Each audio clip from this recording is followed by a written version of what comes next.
Hi, my name's Terry Bolton, and I'm going to talk a little bit about a casting jig. Now, a casting jig is something that's very fond to my heart, and it's something that probably got a lot of my start in bass tournaments here on Kentucky Lake. And Lord knows I've caught a lot of bass on ledges on Kentucky Lake on a 9/16 and a half ounce casting jig. And I just want to talk to you a little bit today about the way I rig it.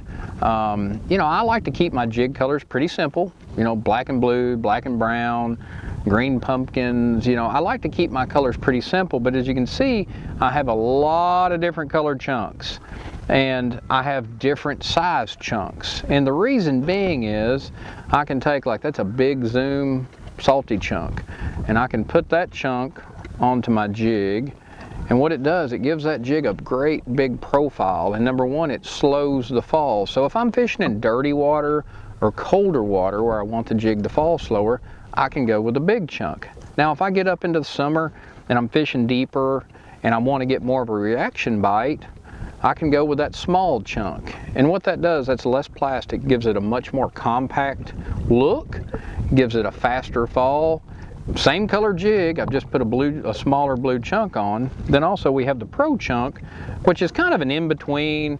It's kind of a longer chunk. You kind of get some of the profile, but yet you still get, you get a little profile, but yet still you don't have as much a big part of the plastic. The tails are longer. You get a little more action. But the way I like to rig this jig, number one is I'll turn my jig over and I'll usually take a piece of plastic worm. And that's roughly about 3/4 a half inch long. And what I like to do is I like to just take any old worm, whatever color worm you want, it doesn't matter, you can mix and match or whatever. This is green pumpkin. And I'll put that on till it just about gets to the bend of the hook. And then I come around and I insert my chunk. And I try to get that as center of that plastic chunk as I can. I want it to get it in the center, because if I get it too far one way or the other, that will cause my jig to twist. It'll cause your line to twist. So now what I've done, if a bass comes up, he can't push that chunk over, and a lot of times they'll push it up toward the weed guard and roll over your hook. So by putting that piece of plastic, I stop that chunk from sliding up the shank of the hook and covering the hook point. When I set the hook, my hook goes into the plastic chunk and I lose the fish. So that's just a little tip that I like to do. I do this with all my jigs whenever I'm in a tournament. I like to put just a little keeper up the shank of the hook. Number one, as you can see, if you look at that kind of in the sun, it gives you a little more profile, but it stops that chunk from going up and maybe causing you to miss a fish. So this is just some different ways I rig a casting jig. I vary a lot of different colors. I can take a blue chunk. If I'm in dirtier water and I want a little more color, I can put a chartreuse pumpkin on. If I want a darker chunk, if I want to go fishing at night, I can put a black and red flake chunk on. So I carry a lot of different size chunks and a lot of different colors, and that way I find I'm ready for about any occasion.